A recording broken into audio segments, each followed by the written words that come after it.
Hi, I'm Michelle. Thank you for joining me for this parent training session. I'm going to go ahead and share my screen so that we can begin.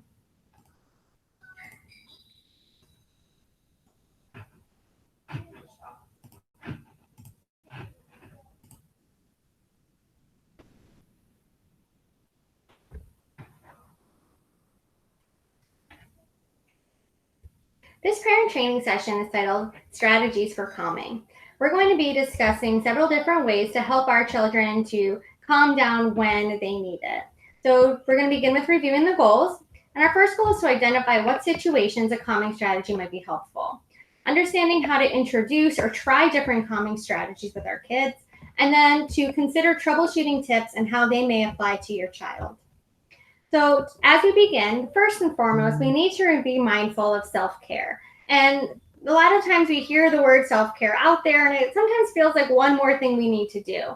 It's important to remember why it's one more thing we need to do. There's a lot of different types of stress that are impacting us. And when we have a child who's having a difficult time with their emotions, it may also signal responses in us, especially if we're feeling the impact of stresses from other places. So there's different ways that you can go about self-care. It can be as simple as having a few moments to debrief with a friend or trusted colleague or a family member, going for a walk or whatever form of exercise you prefer, taking a break. And that can look like a lot of different things. I know someone who kind of has to have an USA moment, and she just kind of goes outside, and her kids know that if she's outside for 3 minutes, as mom is having an USA time, and I just need to take a couple of minutes for myself and take a deep breath and refocus. So for her and her kids, they know what that means, and that's language that they use. So anything that you do for yourself could be considered self-care. When we're talking about when to use de-escalation strategies, it's really important to think about what dysregulation is. And that's kind of a buzzword that we hear a lot about, being dysregulated. But really what that means is that when we're faced with a stressful or challenging situation, we may see behaviors that can be considered impulsive. We might not really understand what consequences are for those behaviors at the time. They can be increasingly argumentative, want to be alone, not following directions, or the emotional responses themselves might not match the situation that occurred. So if we are regulated, when we're faced with a stressful or challenging situation, we may do something to help us tolerate the stress or help it to not impact us as much. We're going to talk more about what that something can be. If we're regulated, we can participate in family activities and follow directions and ignore distractions more, make positive choices, and accepting corrections. And accepting corrections can be really important, especially when we are trying to help our kids understand that you did what I asked you to do, but maybe we need to tweak it. Like when it's homework time and you did the math homework, but let's look back at these 3 questions because something got missed. Or you cleaned your room like I asked, but what about this heap over here? So that accepting corrections can be really important. And if we're regulated, we can handle that much better. So are emotions bad? Of course not.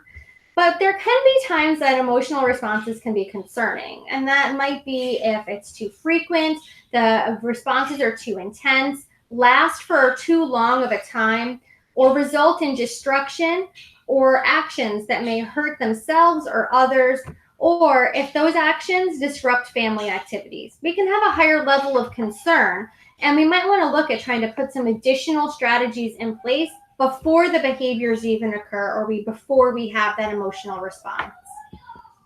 So there's lots of different ways to express emotions, and emotions are good and emotions are okay, but it's what we do with them that matters. So as a parent or caregiver, we can be the person to help identify feelings and the cause, identify situations that might trigger strong emotions. And if we can identify them before they occur or identify those patterns, then we can help to remind our kids of strategies to use before they even occur.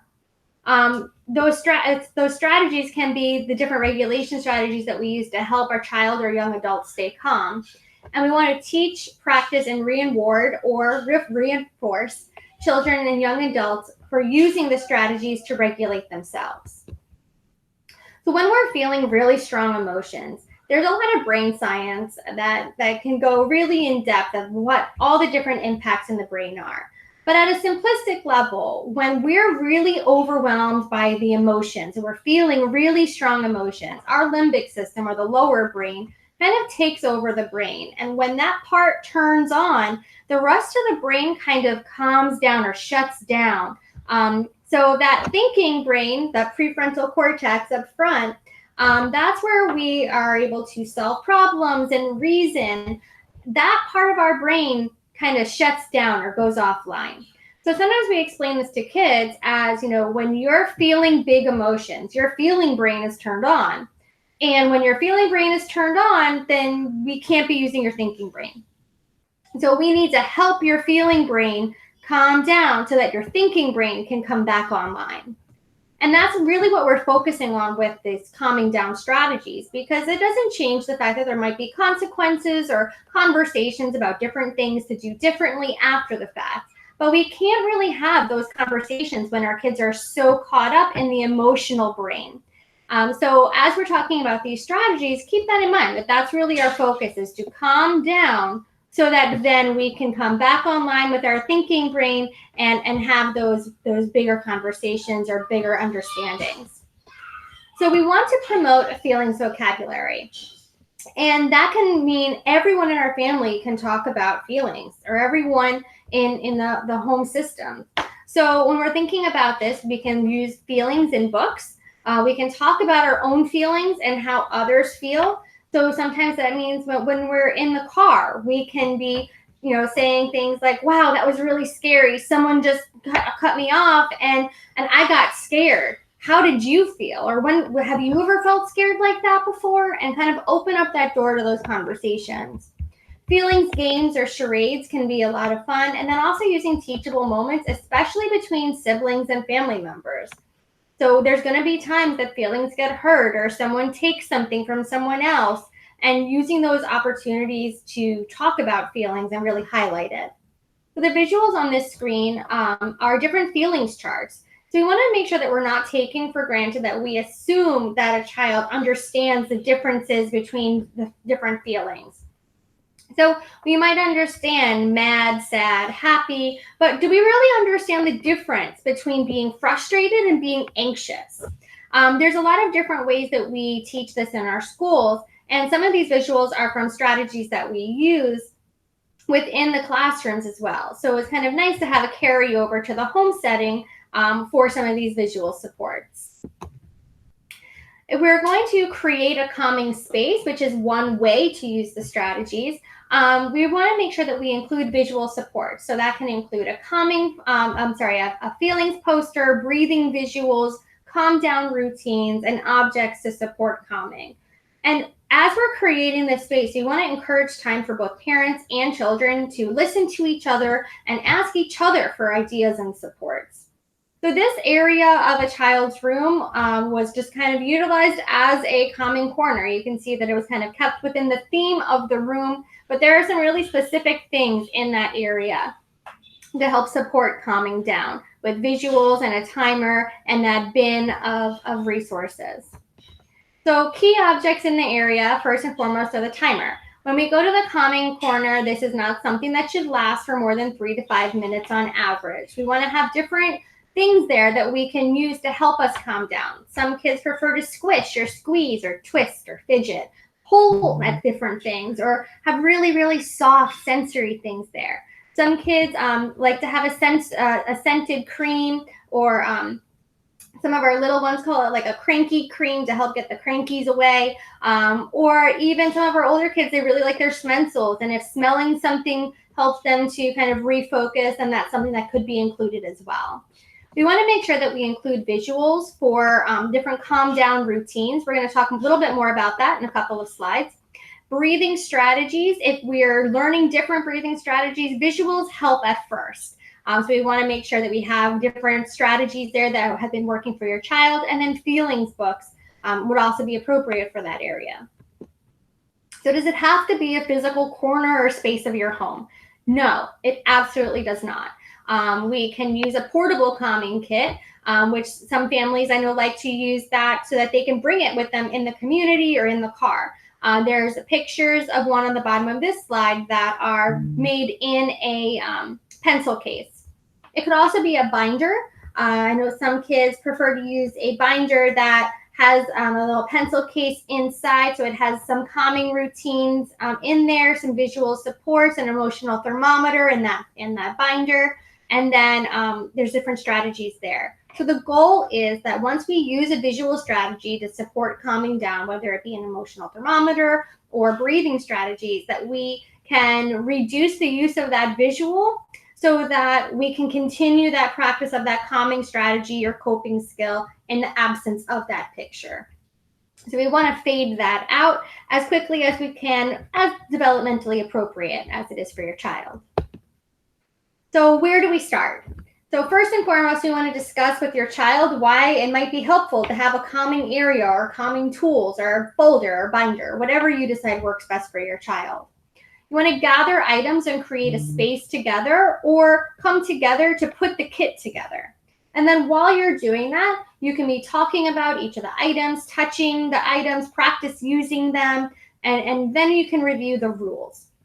Rules are going to be really important as you set up this area or kit. So we want to talk about the emotions and what's the reason to go there. If I don't want to do my homework, that's not the place to go. If I'm bored, that might not be the place to go.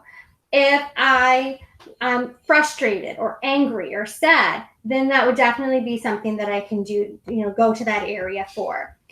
What do I do when I'm there? So we put some parameters around what we do in that calming space. What does it look like? We are going to be using a timer most likely because we're looking at 3 to 5 minutes as a goal. So we don't stay there for an hour. And then where do I go after? Typically, we return right back to whatever activity or area we were in right before needing to go to the calm down area. So there's a lot of different visuals that we can use to support calming down. And there are a lot of resources that are attached to this training session that can be shared with you as well.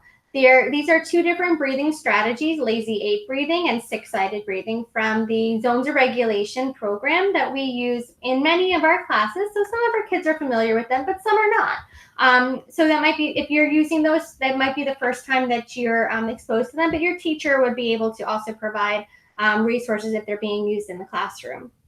Another option is calming choice cards. So this is a paper that can be printed, it can be cut. If there's things that don't work for your home or the environment or your child, you can edit them right out. Sometimes we put them on like a little binder clip or a ring so that we can use them to sort through to make a choice. Or they can just be presented as a choice board for calming. So just different strategies to consider. Different things are going to work for different kids. A calm down routine, as mentioned before, is a sequence of activities to help to calm down. So it's typically a combination of directions, motor movements, and breathing or focusing strategies. So in this example, the calm down routine is to sit in the chair with the feet on the floor, hold my hands, take 3 deep breaths. Of course, we would have to have been taught that before we're upset so that we know what that really means to take 3 deep breaths. Count to 10, and then after that, good work, I'm ready to go back. So when we're troubleshooting, we want to do more of giving choices. Giving choices really can become powerful and really can be a skill that needs to be learned. We want to explain the rules, and we might need to do that kind of frequently. There is a visual on this slide that shows rules for a calm down area. So setting a timer is number 1, and then pick a way to calm down. So whichever strategy we're going to use. When the timer is over, we're going to clean up and then go right back to work. I want to encourage practice, and practice when the child is calm, not just when we're starting to see frustration, and give the child time to respond. We want to avoid making it a timeout. And while we can call it whatever we call it in our home, if we're told that to go there as a behavioral consequence, it's no longer a calming corner choice. It becomes a timeout. So we want to try to differentiate from that and stay away because they do serve very different purposes.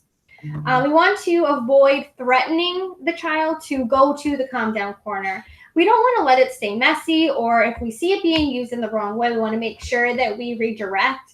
And we don't want to let them stay there for too long. We want to make sure that we're redirecting back to the timer and getting back to the area that we were last.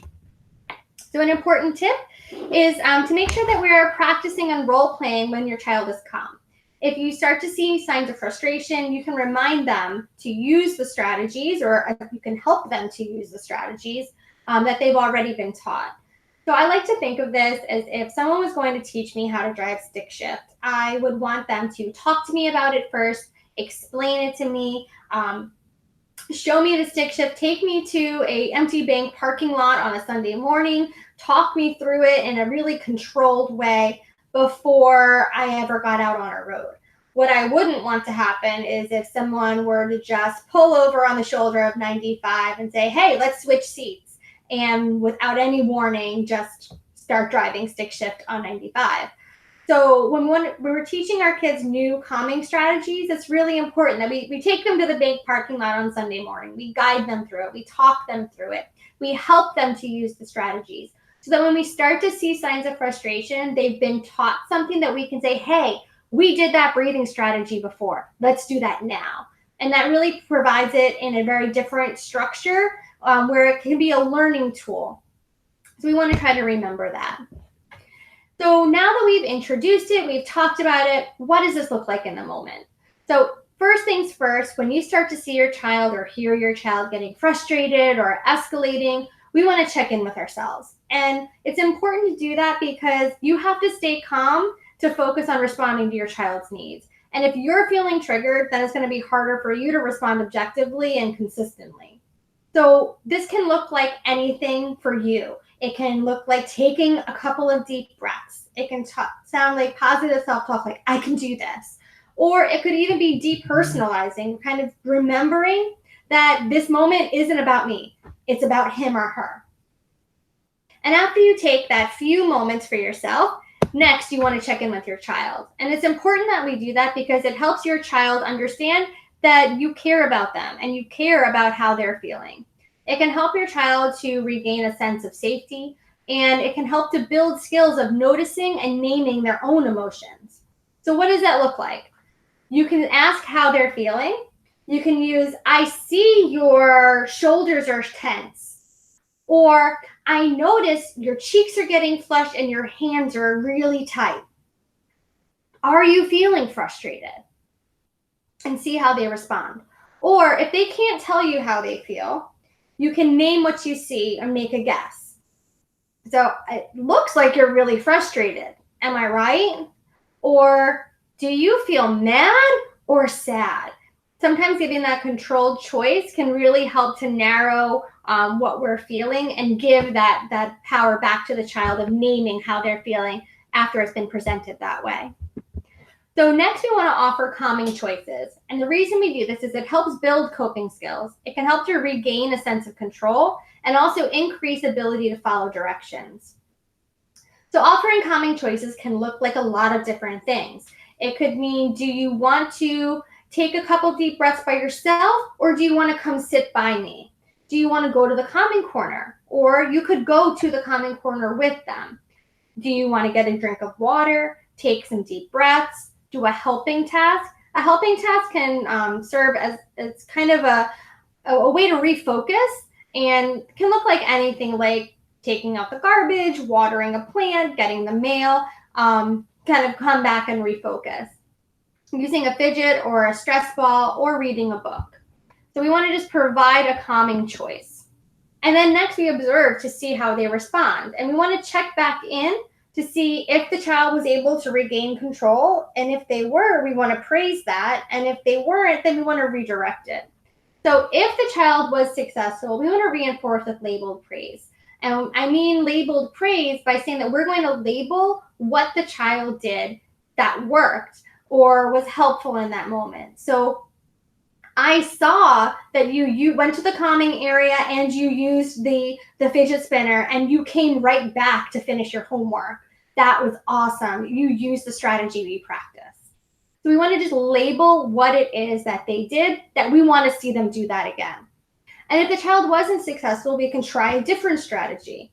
And if they're not able in the moment to try a different strategy, then we might need to use a specific direction, like take 3 deep breaths, follow me, and then we're going to breathe together. And if you do something like that, sometimes we want to have a little bit of extra repetition there, that 3 times. Sometimes they might not jump in on a deep breathing the first or second time, but the third time they may jump in with you and use the strategy. Next and last, we want to, in the moment, loop back to ourselves. And supporting students and children as they're escalating or when they're in crisis is stressful and it's really hard work. So the reason that's so important that we kind of go that full circle loop in our conversation back to self-care is that it helps for you to keep your stamina up for next time. And it helps for you to reflect on what worked well and what you would do differently next time. So we want to make sure that you're taking that quick moment, or even in the moment, you might say, wow, all right, I need to do something later today for myself. And that can be debriefing with a trusted friend or colleague or family member, or going for a walk, taking that USA moment of just a few moments outside in silence, just 3 minutes for yourself, or finding humor in something. It can look like anything, but we really do need to take care of ourselves so that we can help take care of our kids.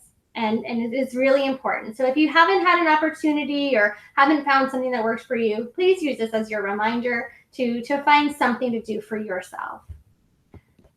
If you need any further assistance with behavior or troubleshooting ideas, please make sure to reach out to your child's teacher so that we can further assist you from the ESE behavior group.